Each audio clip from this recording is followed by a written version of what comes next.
एक बहुत ही इंपॉर्टेंट सवाल को। ये सवाल है 9.1 चैप्टर का, जिसको हम लोग बोलते हैं हाइट एंड डिस्टेंस।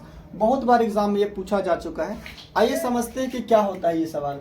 इस सवाल में हमें दो खंबे दिए गए हैं जिसकी ऊंचाई हमें निकालनी है, और कहा गया है कि ये जो सड़क है, इस सड़क की जो लंबाई है वो 80 सेंटीमीटर है।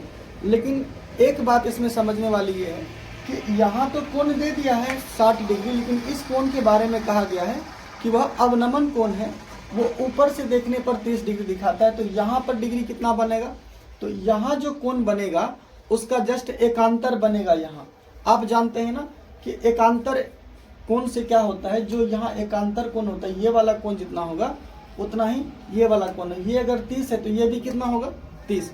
अब आइए हम लोग सवाल को आगे समझते हैं। जैसे जैसे कहेगा हम लोग निकालते चलेंगे। यहाँ 30 तो यहाँ भी कितना? 30।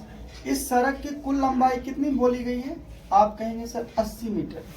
80 मीटर में हम लोग क्या करते हैं, दोनों में से किसी एक को हम लोग x मान लेते हैं, दूसरा को 80 माइनस x मान लेंगे।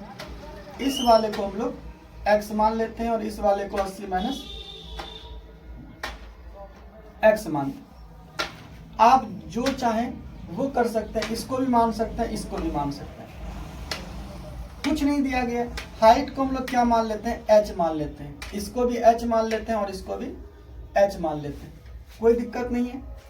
आइए पहले हम लोग त्रिभुज ABC में चलते हैं। खंबे की ऊंचाई तो पता नहीं है, तो हम लोग चलेंगे कि त्रिभुज A, देखिए इसका मतलब त्रिभुज होता है, याद रखिएगा। त्रिभुज ABC में, त्रिभुज ABC में चलने पर हमें क्या मिलेगा? हम जानते हैं कि हमको लंब चाहिए और आधार दिया हुआ है, तो लंब बटे आधार क्या होता है? tan होता है। tan 60 degree. लंब बटे आधार, लंब कितना है हमारा? AB, और आधार कितना है हमारा? BC। बैठा दीजिए। tan 60 का मान कितना होता है? √3 होता है। AB का मान कितना है? h है। और BC का मान कितना है? x है।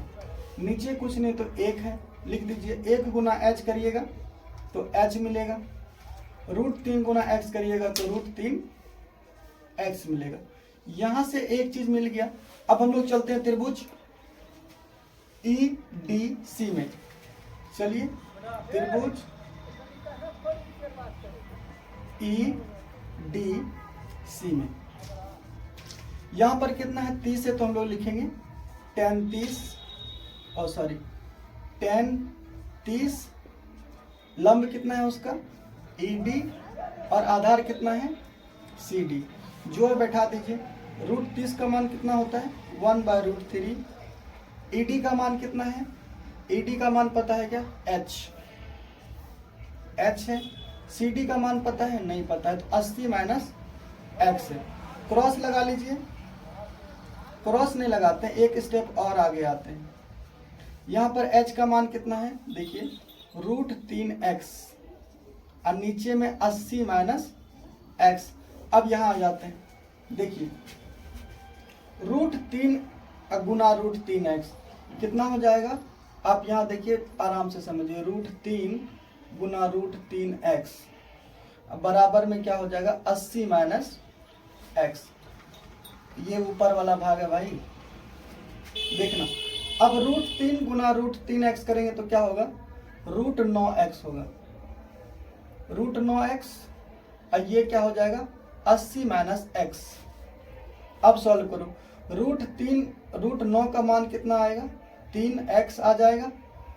अब बराबर में क्या होगा? 80 माइनस x हो जाएगा। तो ये माइनस का x इधर आएगा तो क्या होगा? प्लस का x हो जाएगा, और ये है 80। 3x प्लस 1x कितना होगा? 4x, और 4x का मान कितना है? 80। यहाँ से x का मान कितना आ जाएगा? आप कहेंगे 20 आ जाएगा। हमसे पूछी क्या गई थी? हमसे पूछी गई थी हाइट। हाइट हमारा क्या है? कहेंगे हाइट है हमारा √3 और x का मान कितना है? 20। तो ये कितना हो जाएगा? 20√3।